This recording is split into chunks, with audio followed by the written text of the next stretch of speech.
بسم الله الرحمن الرحيم ياسين والقرآن الحكيم إنك لمن المرسلين على صراط مستقيم تنزيل العزيز الرحيم لتنذر قوما ما أنذر آباؤهم فهم غافلون لقد حق القول على أكثرهم فهم لا يؤمنون إنا جعلنا في أعناقهم أغلالا فهي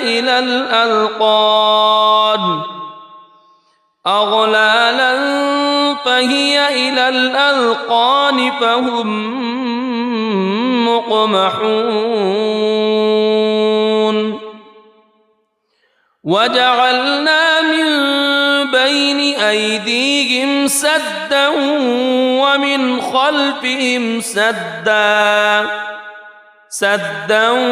ومن خلفهم سدا فأغشيناهم فهم لا يبصرون وسواء عليهم أأنذرتهم أم لم تنذرهم لا يؤمنون إنما تنذر من اتبع الذكر وخشي الرحمن بالغيب فبشره بمغفرة وأجر كريم إنا نحن نحيي الموتى ونكتب ما قدموا وآثارهم وكل شيء أحصيناه في إمام مبين واضرب لهم مثلا أصحاب القرية إذ جاءها المرسلون إذ أرسلنا إليهم اثنين فكذبوهما فعززنا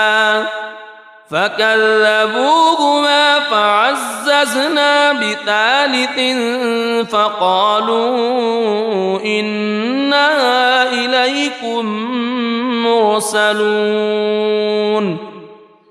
قالوا ما أنتم إلا بشر مثلنا وما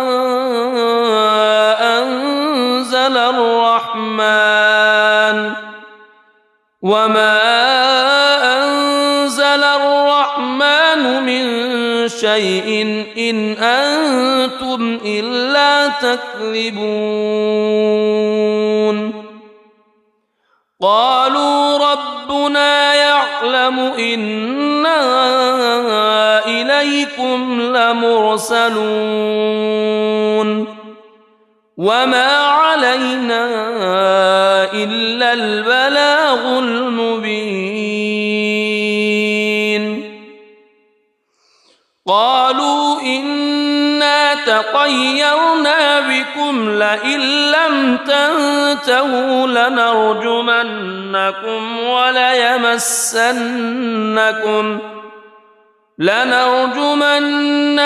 وليمسنكم منا عذاب أليم قالوا طائركم معكم أئن ذكرتم بل أنتم قوم مسرفون وجاء من أقصى المدينة رجل يسعى قال يا قوم اتبعوا المرسلين اتبعوا من لا يسألكم أجرا وهم مهتدون وما لي لا أعبد الذي فطرني وإليه ترجعون أأتخذ من دونه آلهة إن يردني الرحمن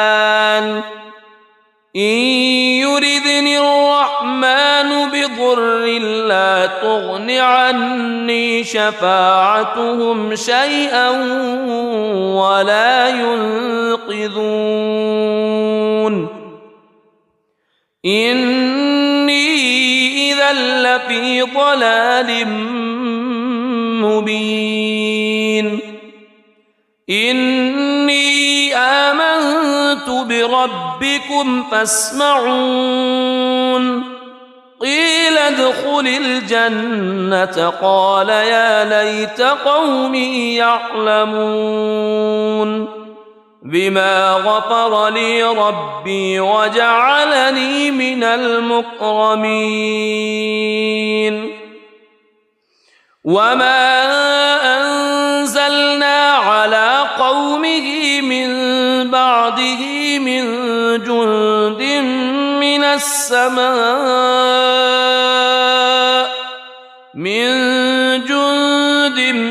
من السماء وما كنا منزلين إن كانت إلا صيحة واحدة فإذا هم خامدون يا حسرة على العباد ما يأتيهم من رسول إلا كانوا به يستهزئون ألم يروا كم أهلكنا قبلهم من القرون أنهم إليهم لا يرجعون وإن كل لما جميع لدينا محضرون وآية لهم الأرض الميتة أحييناها وأخرجنا منها حبا فمنه يأكلون وجعلنا فيها جنات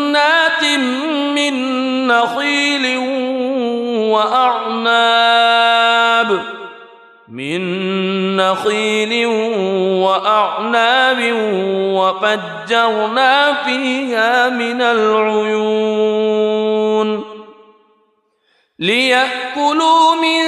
ثمره وما عملته أيديهم أفلا يشكرون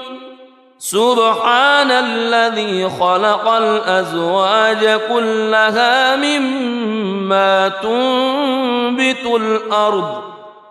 مما تنبت الأرض ومن أنفسهم ومما لا يعلمون وآية لهم الليل نسلخ منه النهار فإذا هم مظلمون والشمس تجري لمستقر لها ذلك تقدير العزيز العليم والقمر قدرناه منازل حتى عاد كالعرجون القديم لا الشمس ينبغي لها أن تدرك القمر ولا الليل سابق النهار وكل في فلك يسبحون وآية لهم أنا حملنا ذريتهم في الفلك المشحون وخلقنا لهم من مثله ما يركبون وإن نشأ نغرقهم فلا صريخ لهم ولا هم ينقذون إلا رحمة منا ومتاعا إلى حين وإذا قيل لهم اتقوا ما بين أيديكم وما خلفكم لعلكم ترحمون وما تأتيهم من آية من آيات ربهم إلا كانوا عنها معرضين وإذا قيل لهم أنفقوا مما رزقكم الله قال الذين كفروا للذين آمنوا أنطعم من لو يشاء الله أطعمه إن أنتم إلا في ضلال مبين ويقولون متى هذا الوعد إن كنتم صادقين ما ينظرون إلا صيحة واحدة تأخذهم وهم يخصمون فلا يستطيعون توصية ولا إلى أهلهم يرجعون ونفخ في الصور فإذا هم من الأجداث إلى ربهم ينسلون قالوا يا ويلنا من بعثنا من مرقدنا هذا ما وعد الرحمن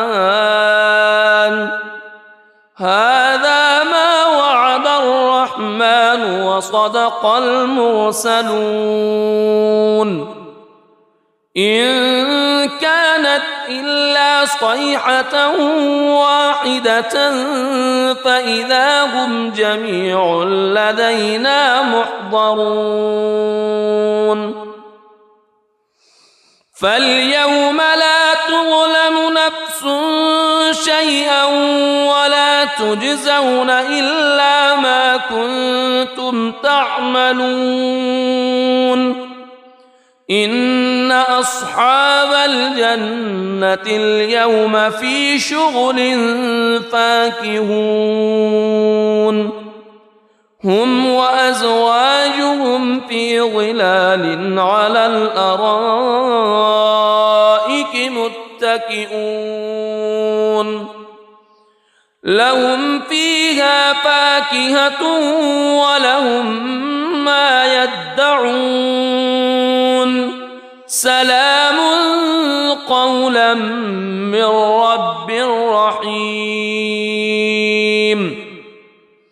وامتازوا اليوم أيها المجرمون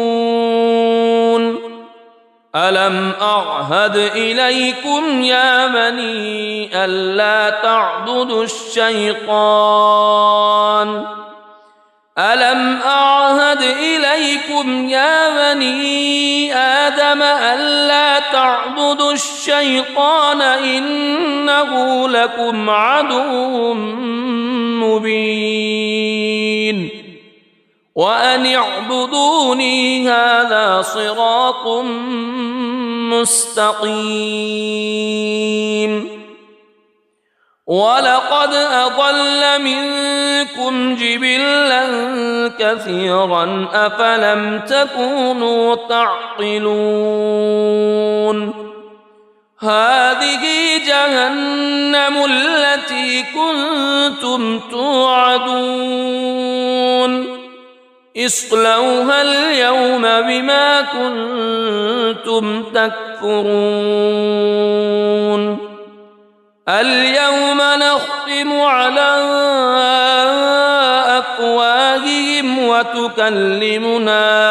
أيديهم وتشهد أرجلهم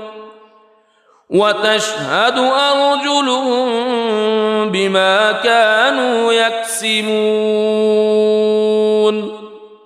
ولو نشاء لطمسنا على أعينهم فاستبقوا الصراط فأنى يبصرون ولو نشاء لمسخناهم على مكانتهم فما استطاعوا مضيا ولا يرجعون ومن نعمره ننكسه في الخلق أفلا يعقلون وما علمناه الشعر وما ينبغي له إن هو إلا ذكر وقرآن مبين لينذر من كان حيا ويحق القول على الكافرين أولم يروا أنا خلقنا لهم مما عملت أيدينا أنعاما فهم لها مالكون وذللناها لهم فمنها ركوبهم ومنها يأكلون ولهم فيها منافع ومشارب أفلا يشكرون واتخذوا من دون الله آلهة لعلهم ينصرون لا يستطيعون نصرهم وهم لهم جند محضرون فلا يحزنك قولهم إنا نعلم ما يسرون وما يعلنون أولم ير الإنسان أنا خلقناه من نطفة فإذا هو خصيم مبين وضرب لنا مثلا ونسي خلقه قال من يحيي العظام وهي رميم قل يحييها الذي أنشأها أول مرة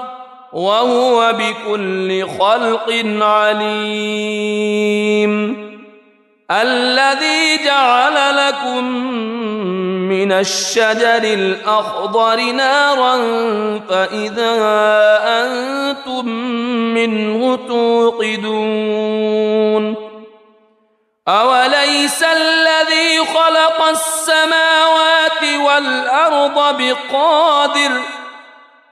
السماوات والأرض بقادر على أن يخلق مثلهم بلى وهو الخلاق العليم إنما أمره إذا أراد شيئا أن يقول له كن فيكون فسبحان الذي بيده ملكوت كل شيء وإليه ترجع. بسم الله الرحمن الرحيم. الرحمن علم القرآن خلق الإنسان علمه البيان الشمس والقمر بحسبان والنجم والشجر يسجدان والسماء رفعها ووضع الميزان ألا تطغوا في الميزان وأقيموا الوزن بالقسط ولا تخسروا الميزان والأرض وضعها للأنام فيها فاكهة والنخل ذات الأكمام والحب ذو العصف والريحان فبأي آلاء ربكما تكذبان خلق الإنسان من صلصال كالفخار وخلق الجان من مارج من نار فبأي آلاء ربكما تكذبان رب المشرقين ورب المغربين فبأي آلاء ربكما تكذبان مرج البحرين يلتقيان بينهما برزخ لا يبغيان فبأي آلاء ربكما تكذبان يخرج منهما اللؤلؤ والمرجان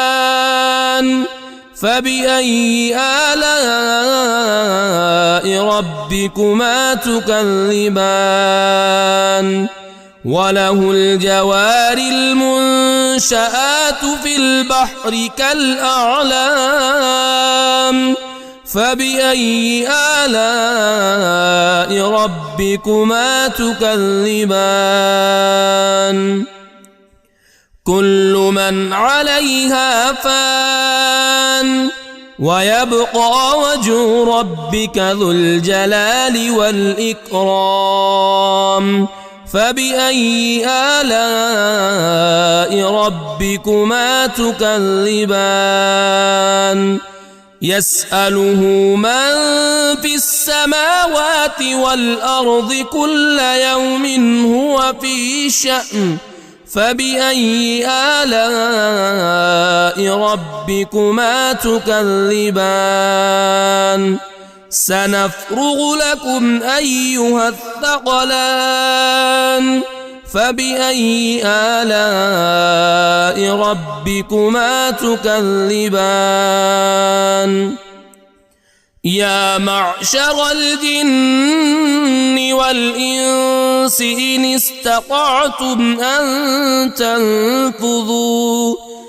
إن استطعتم أن تنفذوا من أقطار السماوات والأرض فانفذوا لا تنفذون إلا بسلطان فبأي آلاء ربكما تكذبان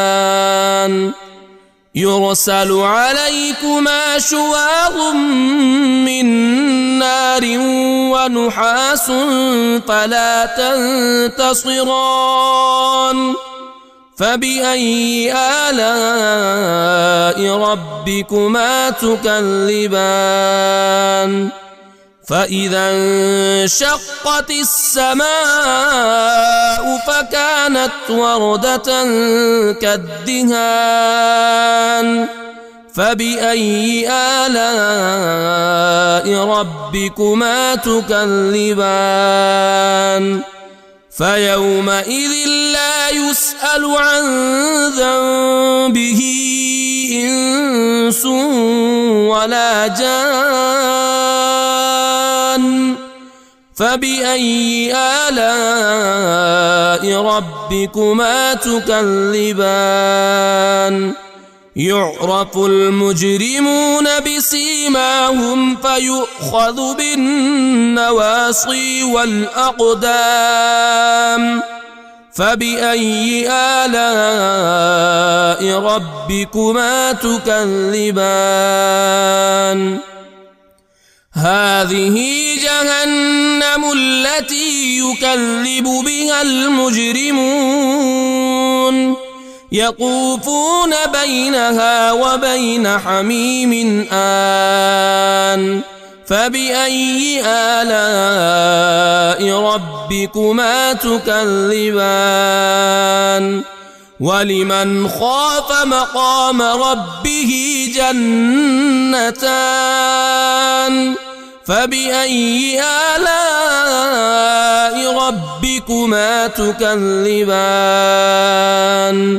ذواتا أفنان فبأي آلاء ربكما تكذبان فيهما عينان تجريان فبأي آلاء ربكما تكذبان فيهما من كل فاكهة زوجان فبأي آلاء ربكما تكذبان متكئين على فرش بطائنها من استبرق وجنى الجنتين دان فبأي آلاء ربكما تكذبان فيهن قاصرات الطرف لم يطمثهن إنس قبلهم ولا جان فبأي آلاء ربكما تكذبان كأنهن الياقوت والمرجان فبأي آلاء ربكما تكذبان هل جزاء الإحسان إلا الإحسان فبأي آلاء ربكما تكذبان ومن دونهما جنتان فبأي آلاء ربكما تكذبان مدهامتان فبأي آلاء ربكما تكذبان فيهما عينان نضاختان فبأي آلاء ربكما تكذبان فيهما فاكهة ونخل ورمان فبأي آلاء ربكما تكذبان فيهن خيرات حسان فبأي آلاء ربكما تكذبان حور مقصورات في الخيام فبأي آلاء ربكما تكذبان لم يطمثهن إنس قبلهم ولا جان فبأي آلاء ربكما تكذبان متكئين على رفرف خضر وعبقري حسان فبأي آلاء ربكما تكذبان تبارك اسم ربك ذي الجلال والإكرام بسم الله الرحمن الرحيم ياسين والقرآن الحكيم إنك لمن المرسلين على صراط مستقيم تنزيل العزيز الرحيم لتنذر قوما ما أنذر آباؤهم فهم غافلون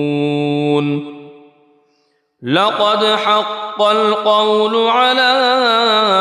أكثرهم فهم لا يؤمنون إنا جعلنا في أعناقهم أغلالا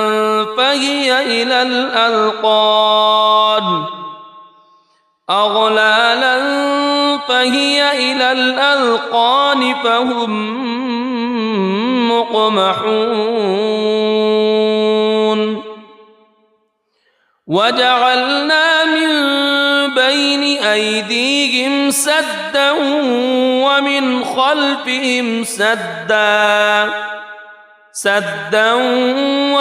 خلفهم سدا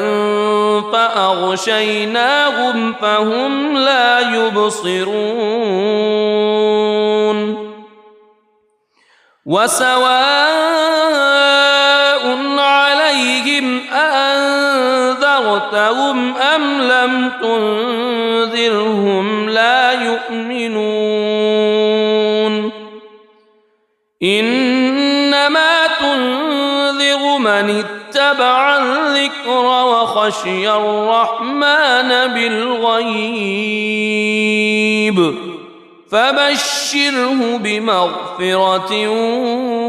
وأجر كريم إنا نحن نحيي الموتى ونكتب ما قدموا وآثارهم وكل شيء أحصيناه في إمام مبين واضرب لهم مثلا أصحاب القرية إذ جاءها المرسلون إذ أرسلنا إليهم اثنين فكذبوهما فعززنا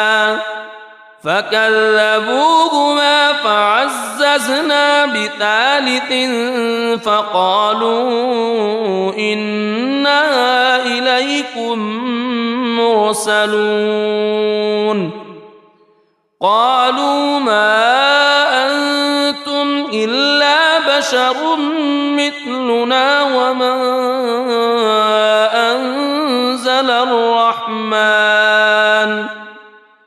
وما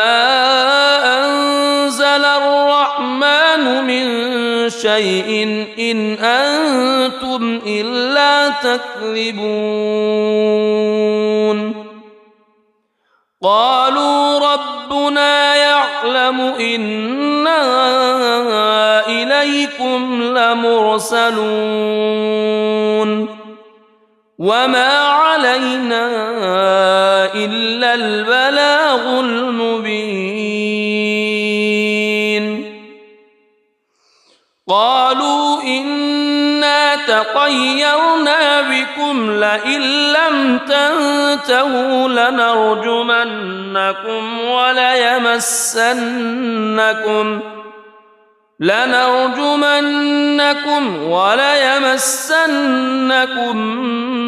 منا عذاب أليم قالوا طائركم معكم أئن ذكرتم بل أنتم قوم مسرفون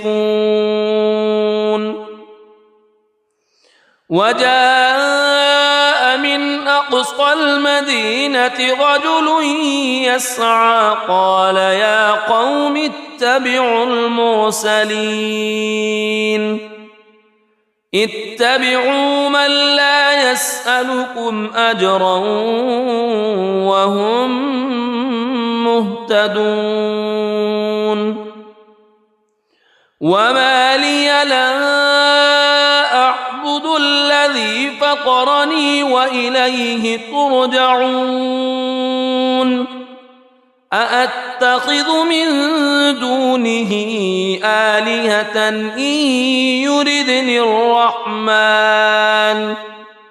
إن يردني الرحمن بضر لا تغن عني شفاعتهم شيئا ولا ينقذون إني إذا لفي ضلال مبين إني آمنت بربكم فاسمعون قيل ادخل الجنة قال يا ليت قومي يعلمون بما غفر لي ربي وجعلني من المكرمين وما أنزلنا على قومه من بعده من جند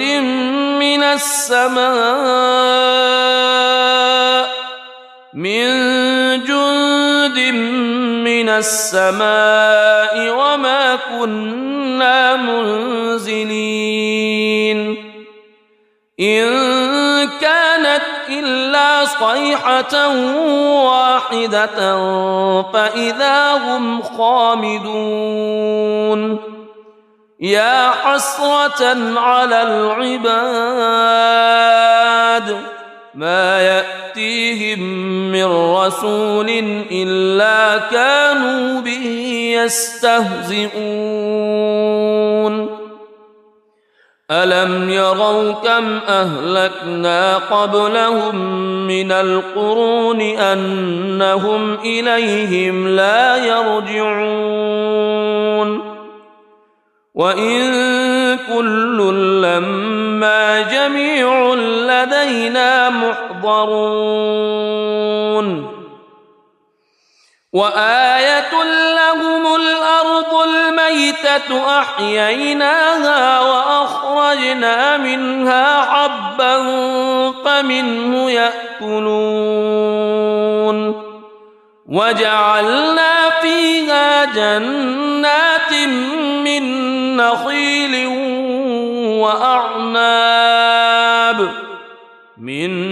نخيل وأعناب وفجرنا فيها من العيون ليأكلوا من ثمره وما عملته أيديهم أفلا يشكرون سبحان الذي خلق الأزواج كلها مما تنبت الأرض ومن أنفسهم ومما لا يعلمون وآية لهم الليل نسلخ منه النهار فإذا هم مظلمون والشمس تجري لمستقر لها ذلك تقدير العزيز العليم والقمر قدرناه منازل حتى عاد كالعرجون القديم لا الشمس ينبغي لها أن تدرك القمر ولا الليل سابق النهار وكل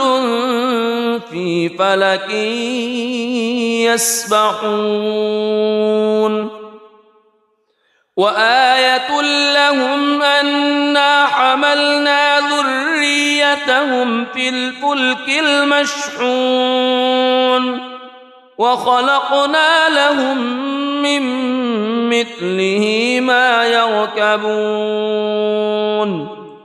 وإن نشأ نغرقهم فلا صريخ لهم ولا هم ينقذون إلا رحمة منا ومتاعا إلى حين وإذا قيل لهم اتقوا ما بين أيديكم وما خلفكم لعلكم ترحمون وما تأتيهم من آية من آيات ربهم إلا كانوا عنها معرضين وإذا قيل لهم أنفقوا مما رزقكم الله قال الذين كفروا للذين آمنوا أنطعم من لو يشاء الله أطعمه إن أنتم إلا في ضلال مبين ويقولون متى هذا الوعد إن كنتم صادقين ما ينظرون إلا صيحة واحدة تأخذهم وهم يخصمون فلا يستطيعون توصية ولا إلى أهلهم يرجعون ونفخ في الصور فإذا هم من الأجداث إلى ربهم ينسلون قالوا يا ويلنا من بعثنا من مرقدنا هذا ما وعد الرحمن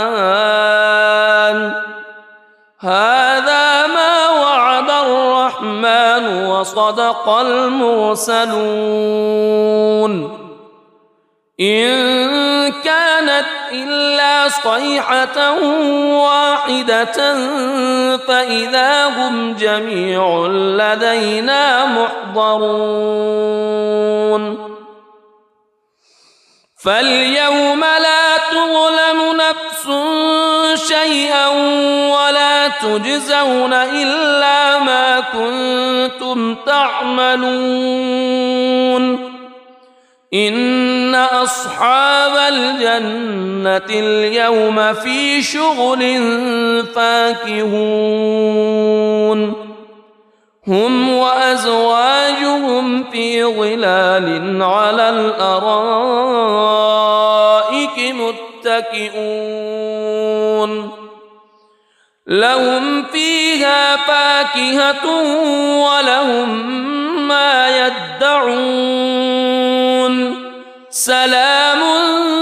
قولا من رب رحيم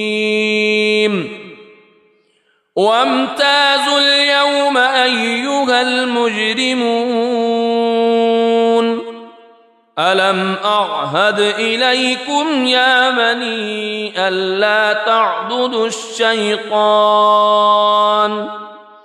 ألم أعهد إليكم يا بني آدم ألا تعبدوا الشيطان إنه لكم عدو مبين وأن اعبدوني هذا صراط مستقيم ولقد أضل منكم جبلا كثيرا أفلم تكونوا تعقلون هذه جهنم التي كنتم توعدون اصلوها اليوم بما كنتم تكفرون اليوم نختم على أفواههم وتكلمنا أيديهم وتشهد أرجلهم بما كانوا يكسبون ولو نشاء لطمسنا على أعينهم فاستبقوا الصراط فأنى يبصرون ولو نشاء لمسخناهم على مكانتهم فما استطاعوا مضيا ولا يرجعون ومن نعمره ننكسه في الخلق أفلا يعقلون وما علمناه الشعر وما ينبغي له إن هو إلا ذكر وقرآن مبين لينذر من كان حيا ويحق القول على الكافرين أولم يروا أنا خلقنا لهم مما عملت أيدينا أنعاما فهم لها مالكون وذللناها لهم فمنها ركوبهم ومنها يأكلون ولهم فيها منافع ومشارب أفلا يشكرون واتخذوا من دون الله آلهة لعلهم ينصرون لا يستطيعون نصرهم وهم لهم جند محضرون فلا يحزنك قولهم إنا نعلم ما يسرون وما يعلنون أولم يرى الإنسان أنا خلقناه من نطفة فإذا هو خصيم مبين وضرب لنا مثلا ونسي خلقه قال من يحيي العظام وهي رميم قل يحييها الذي أنشأها أول مرة وهو بكل خلق عليم الذي جعل لكم من الشجر الأخضر نارا فإذا أنتم منه توقدون أوليس الذي خلق السماوات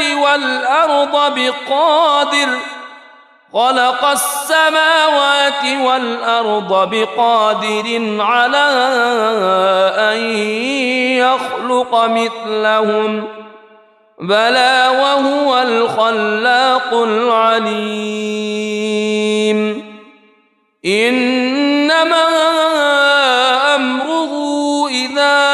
أراد شيئا أن يقول له كن فيكون فسبحان الذي الذي بيده ملكوت كل شيء وإليه ترجعون. بسم الله الرحمن الرحيم. الرحمن علم القرآن خلق الإنسان علمه البيان. الشمس والقمر بحسبان والنجم والشجر يسجدان. والسماء رفعها ووضع الميزان ألا تطغوا في الميزان وأقيموا الوزن بالقسط ولا تخسروا الميزان. والأرض وضعها للأنام فيها فاكهة والنخل ذات الأكمام والحب ذو العصف والريحان. فبأي آلاء ربكما تكذبان. خلق الإنسان من صلصال كالفخار وخلق الجان من مارج من نار. فبأي آلاء ربكما تكذبان. رب المشرقين ورب المغربين. فبأي آلاء ربكما تكذبان. مرج البحرين يلتقيان بينهما برزخ لا يبغيان. فبأي آلاء ربكما تكذبان. يخرج منهما اللؤلؤ والمرجان. فبأي آلاء ربكما تكذبان. وله الجوار المنشآت في البحر كالأعلام. فبأي آلاء ربكما تكذبان. كل من عليها فان ويبقى وجه ربك ذو الجلال والإكرام. فبأي آلاء ربكما تكذبان. يسأله من في السماوات والأرض كل يوم هو في شأن. فبأي آلاء ربكما تكذبان. سنفرغ لكم أيها الثقلان. فبأي آلاء ربكما تكذبان. يا معشر الجن والإنس إن استطعتم أن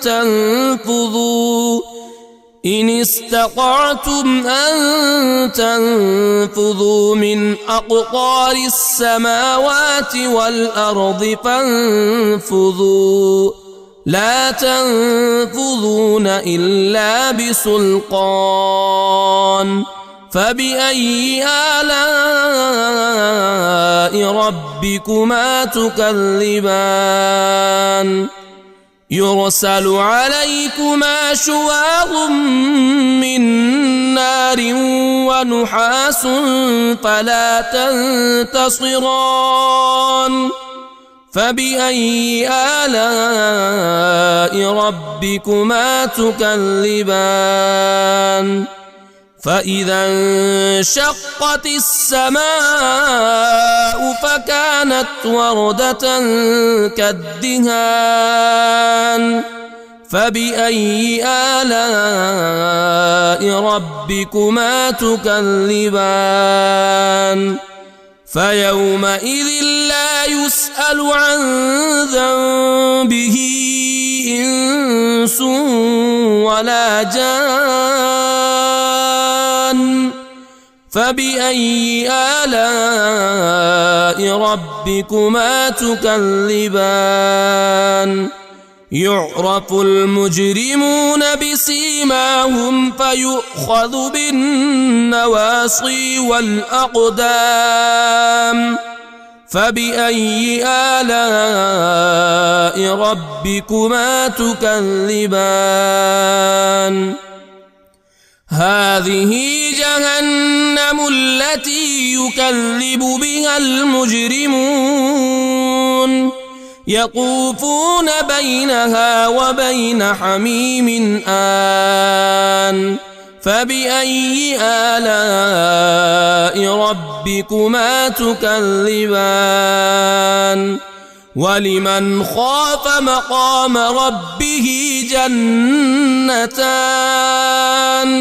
فبأي آلاء ربكما تكذبان ذواتا أفنان فبأي آلاء ربكما تكذبان فيهما عينان تجريان فبأي آلاء ربكما تكذبان فيهما من كل فاكهة زوجان فبأي آلاء ربكما تكذبان متكئين على فرش بطائنها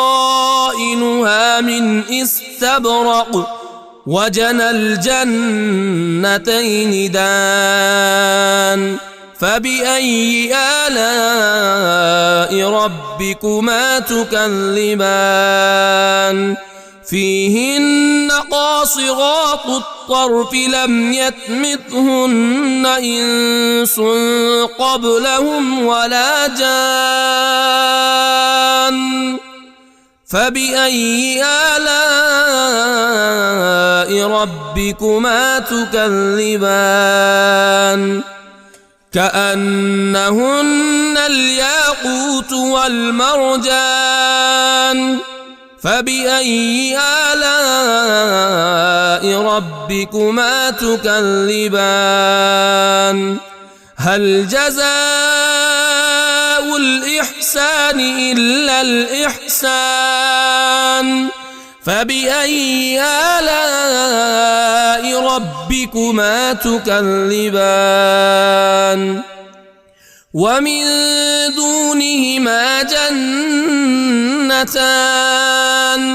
فبأي آلاء ربكما تكذبان مدهامتان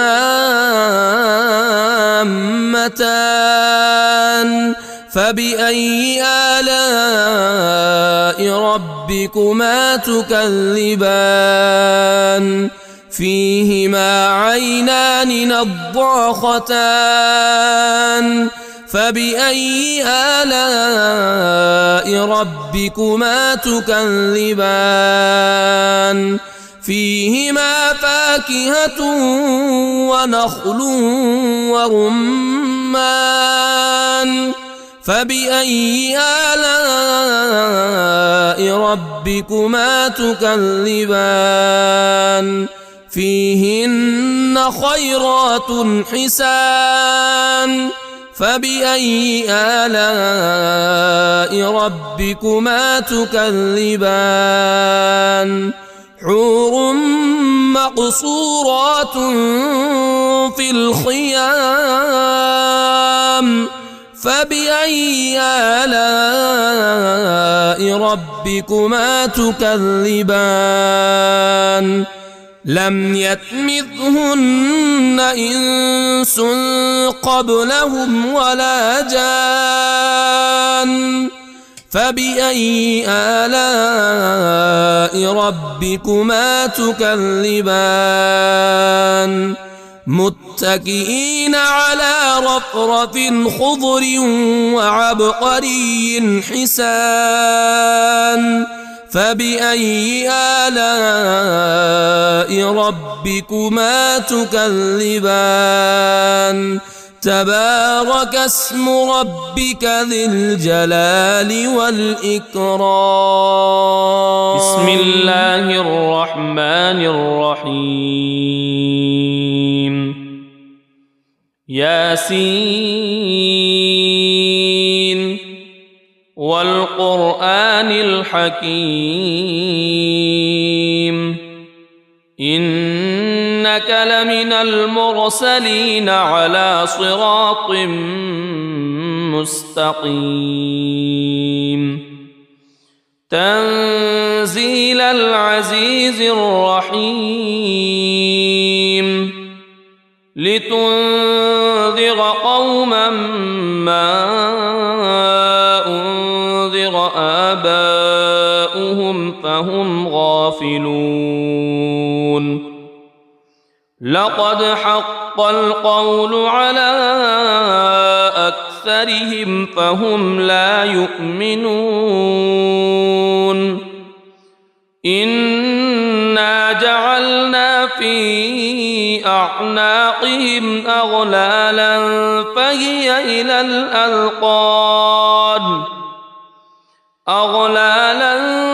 فهي إلى الأذقان فهم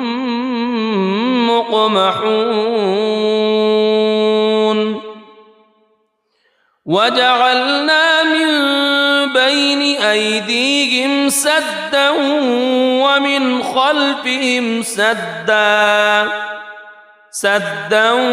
ومن خلفهم سدا فأغشيناهم فهم لا يبصرون وسواء عليهم أأنذرتهم أم لم تنذرهم لا يؤمنون إنما تنذر من اتبع الذكر وخشي الرحمن بالغيب فبشره بمغفرة وأجر كريم إنا نحن نحيي الموتى ونكتب ما قدموا وآثارهم وكل شيء أحصيناه في إمام مبين واضرب لهم مثلا أصحاب القرية إذ جاءها المرسلون إذ أرسلنا إليهم اثنين فكذبوهما فعززنا بثالث فقالوا إنا إليكم مرسلون قالوا ما أنتم إلا بشر مثلنا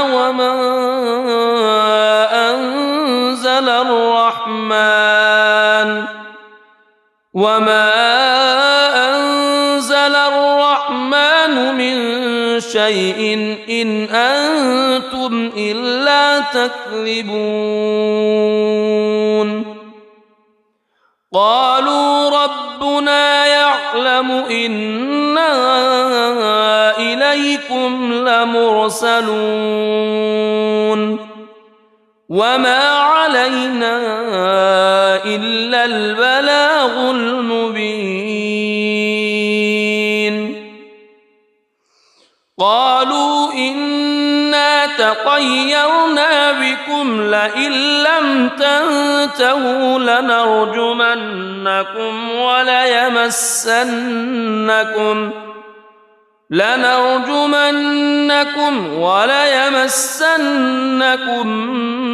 منا عذاب أليم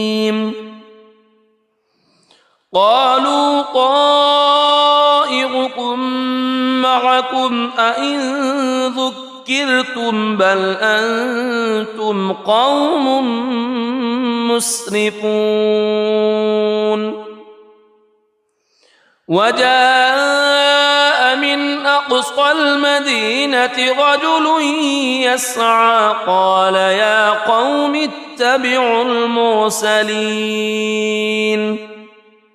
اتبعوا من لا يسألكم أجرا وهم مهتدون وما لي لا أعبد الذي فطرني وإليه ترجعون أأتخذ من دونه آلهة إن يردني الرحمن بضر لا تغن عني شفاعتهم شيئا ولا ينقذون إني إذا لفي ضلال مبين إني آمنت بربكم فاسمعون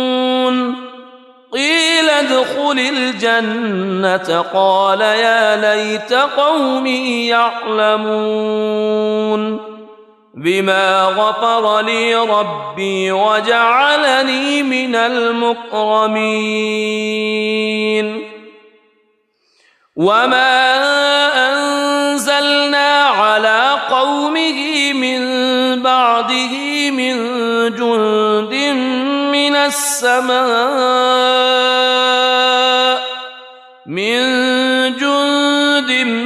من السماء وما كنا منزلين إن كانت إلا صيحة واحدة فإذا هم خامدون يا حسرة على العباد ما يأتيهم من رسول إلا كانوا به يستهزئون ألم يروا كم أهلكنا قبلهم من القرون أنهم إليهم لا يرجعون وإن كل لما جميع لدينا محضرون وآية لهم الأرض الميتة أحييناها وأخرجنا منها حبا فمنه يأكلون وجعلنا فيها جنات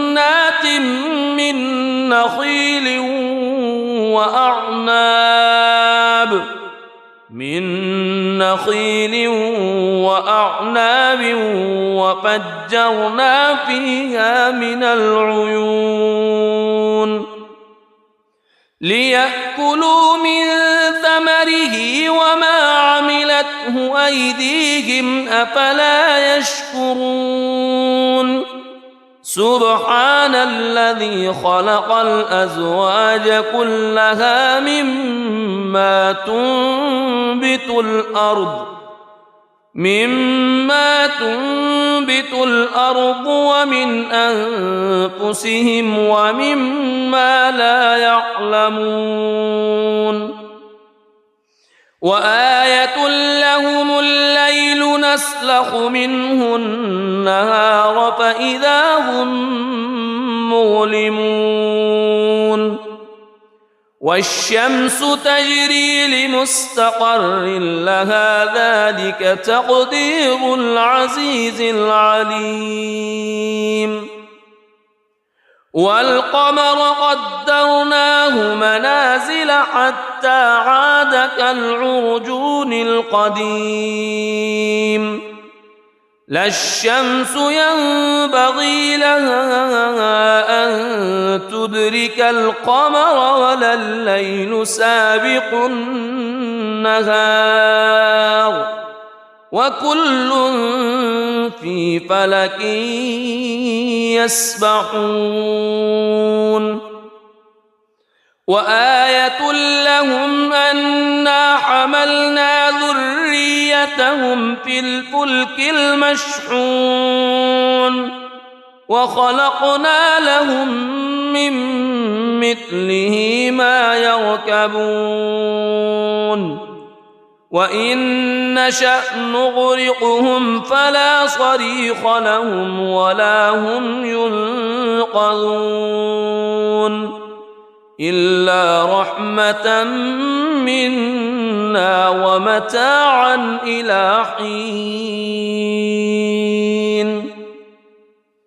وإذا قيل لهم اتقوا ما بين أيديكم وما خلفكم لعلكم ترحمون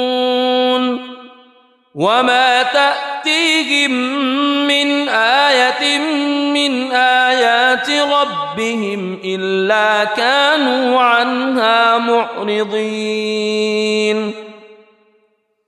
وإذا قيل لهم أنفقوا مما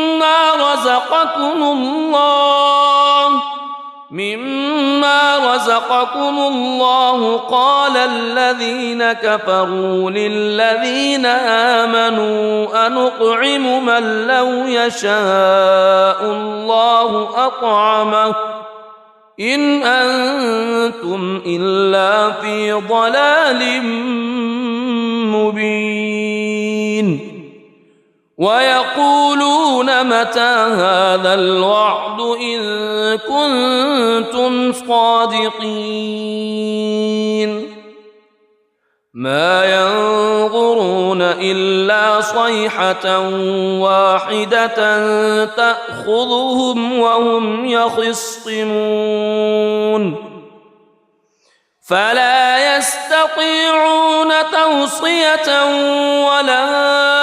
إلى أهلهم يرجعون ونفخ في الصور فإذا هم من الأجداث إلى ربهم ينسلون قالوا يا ويلنا من بعثنا من مرقدنا هذا ما وعد الرحمن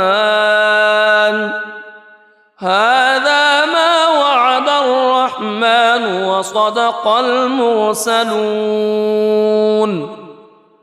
إن كانت إلا صيحة واحدة فإذا هم جميع لدينا محضرون فاليوم لا تظلم نفس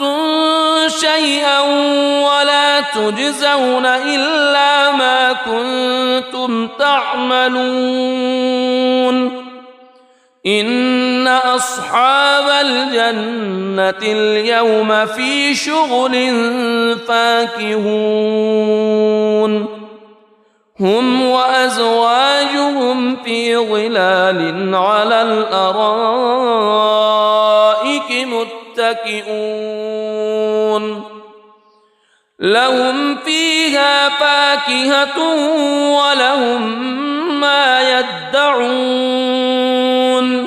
سلام قولا من رب رحيم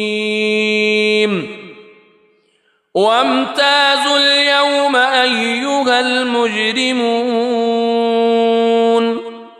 ألم أعهد إليكم يا بني ألا تعبدوا الشيطان ألم أعهد إليكم يا بني آدم ألا تعبدوا الشيطان إنه لكم عدو مبين وأن اعبدوني هذا صراط مستقيم ولقد أضل منكم جبلا كثيرا أفلم تكونوا تعقلون هذه جهنم التي كنتم توعدون اصلوها اليوم بما كنتم تكفرون اليوم نختم على أفواههم وتكلمنا أيديهم وتشهد أرجلهم بما كانوا يكسبون ولو نشاء لطمسنا على أعينهم فاستبقوا الصراط فأنى يبصرون ولو نشاء لمسخناهم على مكانتهم فما استطاعوا مضيا ولا يرجعون ومن نعمره ننكسه في الخلق أفلا يعقلون وما علمناه الشعر وما ينبغي له إن هو إلا ذكر وقرآن مبين لينذر من كان حيا ويحق القول على الكافرين أولم يروا أنا خلقنا لهم مما عملت أيدينا أنعاما فهم لها مالكون وذللناها لهم فمنها ركوبهم ومنها يأكلون ولهم فيها منافع ومشارب أفلا يشكرون واتخذوا من دون الله آلهة لعلهم ينصرون لا يستطيعون نصرهم وهم لهم جند محضرون فلا يحزنك قولهم إنا نعلم ما يسرون وما يعلنون أولم ير الإنسان أنا خلقناه من نطفة فإذا هو خصيم مبين وضرب لنا مثلا ونسي خلقه قال من يحيي العظام وهي رميم قل يحييها الذي أنشأها أول مرة وهو بكل خلق عليم الذي جعل لكم من الشجر الأخضر نارا فإذا أنتم منه توقدون أوليس الذي خلق السماوات والأرض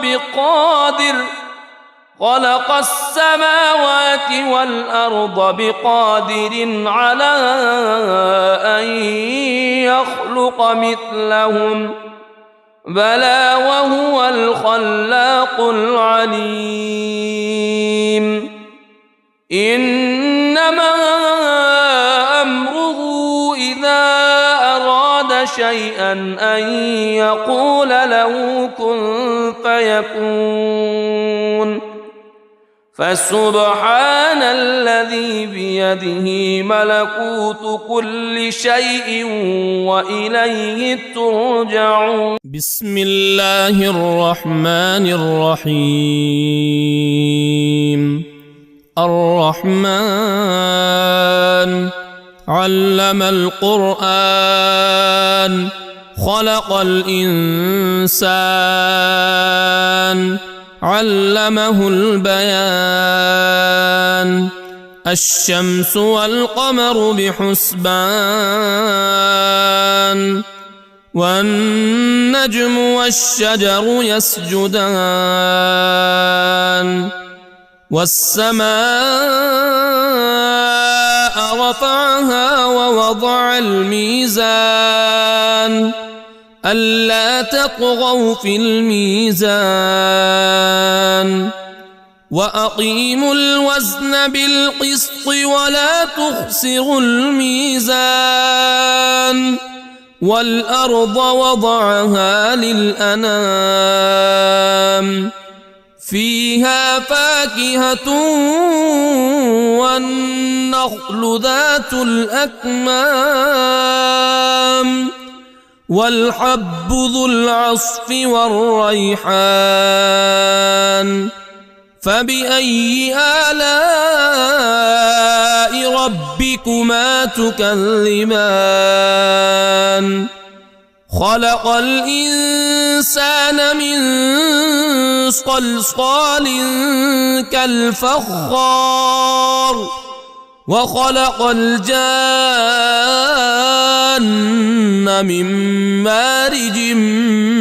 من نار فبأي آلاء ربكما تكذبان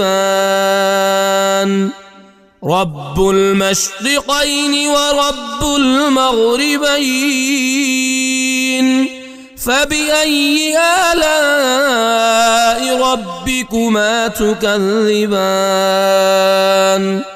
مرج البحرين يلتقيان بينهما برزخ لا يبغيان فبأي آلاء ربكما تكذبان يخرج منهما اللؤلؤ والمرجان فبأي آلاء ربكما تكذبان وله الجوار المنشآت في البحر كالأعلام فبأي آلاء ربكما تكذبان كل من عليها فان ويبقى وجه ربك ذو الجلال والإكرام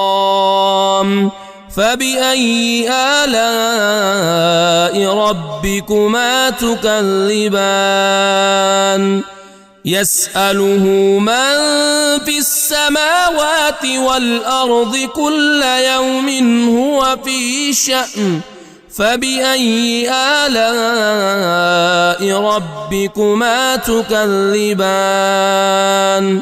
سنفرغ لكم أيها الثقلان فبأي آلاء ربكما تكذبان يا معشر الجن والإنس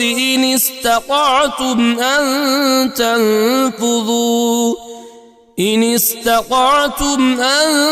تنفذوا من أقطار السماوات والأرض فانفذوا لا تنفذون إلا بسلطان فبأي آلاء ربكما تكذبان يرسل عليكما شواظ من نار ونحاس فلا تنتصران فبأي آلاء ربكما تكذبان فإذا انشقت السماء فكانت وردة كالدهان فبأي آلاء ربكما تكذبان فيومئذ لا يسأل عن ذنبه إنس ولا جان فبأي آلاء ربكما تكذبان يعرف المجرمون بسيماهم فيؤخذ بالنواصي والأقدام فبأي آلاء ربكما تكذبان هذه جهنم التي يكذب بها المجرمون يطوفون بينها وبين حميم آن فبأي آلاء ربكما تكذبان ولمن خاف مقام ربه جنتان فبأي آلاء ربكما تكذبان ذواتا أفنان فبأي آلاء ربكما تكذبان فيهما عينان تجريان فبأي آلاء ربكما تكذبان فيهما من كل فاكهة زوجان فبأي آلاء ربكما تكذبان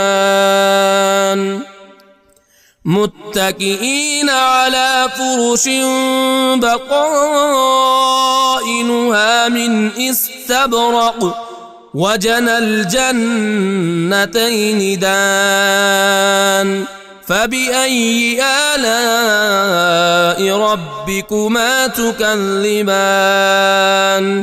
فيهن قاصرات الطرف لم يطمثهن إنس